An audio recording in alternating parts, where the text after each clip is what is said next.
আমরা সরকারি দল না বিরোধী দল এটা আমাদের কাছে বড় বিবেচ্য বিষয় নয়, বরঞ্চ একজন নির্বাচিত সংসদ সদস্য কতটুকু দায়িত্বশীলতার সাথে তারা জাতির সেবায় আত্মনিয়োগ করলেন, মানুষের অধিকার, হারিয়ে যাওয়া অধিকার ফিরিয়ে আনার জন্য লড়াই করলেন, এবং যে অধিকার আছে তাকে সংরক্ষণ করার জন্য তারা তাদের প্রচেষ্টা অব্যাহত রাখলেন।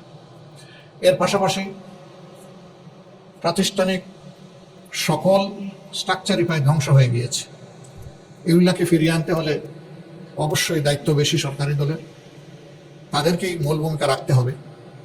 তারা যদি মূল ভূমিকা রাখেন তাহলে রাষ্ট্রের যে অঙ্গগুলো বিকল হয়ে পড়েছে সেগুলোকে সচল করা সম্ভব বলে আমরা মনে করি।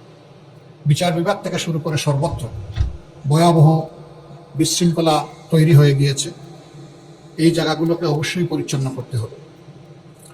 আমরা দায়িত্বশীল বিরোধী দল হিসাবে আমরা জনগণের সাথেই থাকবো ইনশাআল্লাহ। জনস্বার্থ সংরক্ষণ, দেশের স্বার্থ সংরক্ষণ হবে আমাদের মূল দায়িত্ব। এদিকে আমরা সজাগ দৃষ্টি রেখেই জাতির পাশে থেকে আমরা দায়িত্ব পালন করব।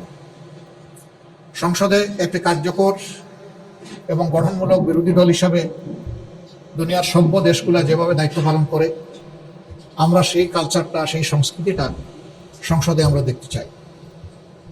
সংসদের দুইটা অঙ্গ, একটা সরকারি দল আর একটা থাকবে বিরোধী দল, এটাই স্বাভাবিক।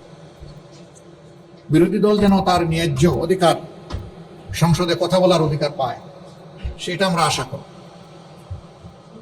নতুন সরকারের দায়িত্ব যারাই নেবেন, দায়িত্ব নেওয়ার পরে আমরা আমাদের দিক থেকে নৈতিক দায়িত্ব পালন করবো ইনশাআল্লাহ।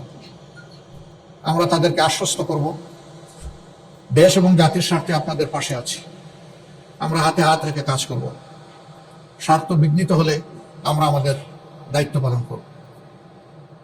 এই পাহারাদারির মধ্য দিয়ে একটা জাতিকে আমরা কাঙ্ক্ষিত গণতন্ত্রের রাস্তায় উঠাতে পারবো বলে আমরা আশাবাদী। আমরা আশাবাদী থাকতে চাই এবং আমরা ইতিবাচক দৃষ্টিভঙ্গি পোষণ করতে চাই। দেশে আইন শৃঙ্খলা রক্ষা করা, সামাজিক সৌন্দর্য বিধান করা, মানুষের অধিকার সংরক্ষণ করা, জনজীবনে নিরাপত্তা নিশ্চিত করা এবং জনগণ যে বিভিন্ন সিন্ডিকেটের কবলে পড়ে অতিষ্ঠ, সেগুলো থেকে বের করে আমরা আনতে পারবো যদি সরকারি দল আন্তরিকতার সাথে উদ্যোগ গ্রহণ করেন, এবং আমরা সেই ক্ষেত্রে সহযোগিতা করবো, আমরা আশ্বাস দিচ্ছি। এই সার্বিক বিশৃঙ্খলা থেকে জাতিকে বের করে আনা এবং জুলাইয়ের যে আকাঙ্ক্ষা, জুলাই আকাঙ্ক্ষার প্রেক্ষাপটে আমরা আমাদের দায়িত্ব পালন করব। আমরা অতীতেও বারবার জুলাই শহীদদের প্রতি গভীর শ্রদ্ধা নিবেদন করেছি, জুলাই যোদ্ধাদের প্রতি শ্রদ্ধা নিবেদন করছি। আজকে আরেকবার জাতীয় সংসদের কার্যক্রম ইনশাআল্লাহ আগামীকাল থেকে শুরু হওয়ার কথা, আমরা আরেকবার তাদেরকে গভীর শ্রদ্ধায় স্মরণ করছি এবং যারা চলে গেছেন আল্লাহর দরবারে তাদের জন্য শাহাদাত কামনা করছি।